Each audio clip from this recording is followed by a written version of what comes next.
many countries, many attempts have been made to find alternative forms of organization. By and large, they haven't succeeded. Our effort must therefore be directed towards making hierarchies better able to serve social and psychological as well as economic needs.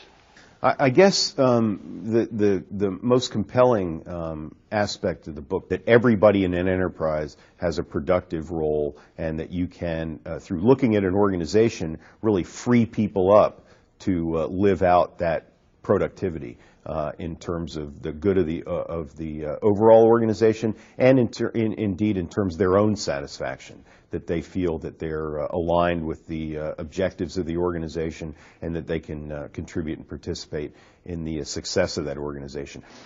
The greatest value I've derived from Requisite organization is that I believe it's one of the most sane-making approaches to individual and organizational development. And as I say, the proposition is, let's leave individual personality alone as a matter for the individual, and let's focus on the development of the institutions. And I don't just mean structure, I mean organizational structure, and it's an acronym, ROSP.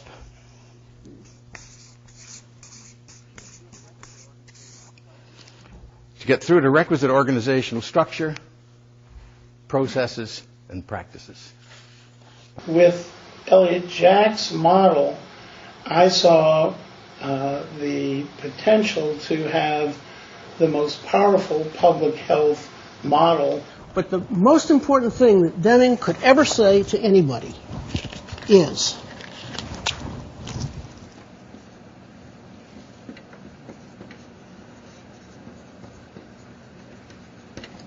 and that's in the letter. He had read all of Requisite organization, and he said, this is a system.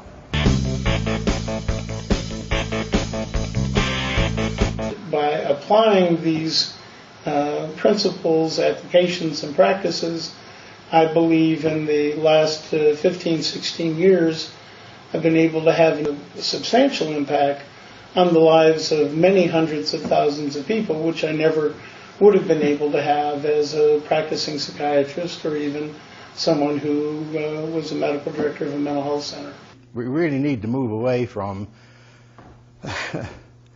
what I'm now inclined to call pigeon theory of human behavior to a conception of human behavior that assumes that individuals really get the greatest satisfaction out of the opportunity to express their capabilities to the full, to use their creativity and enthusiasm, and to get along well with other people.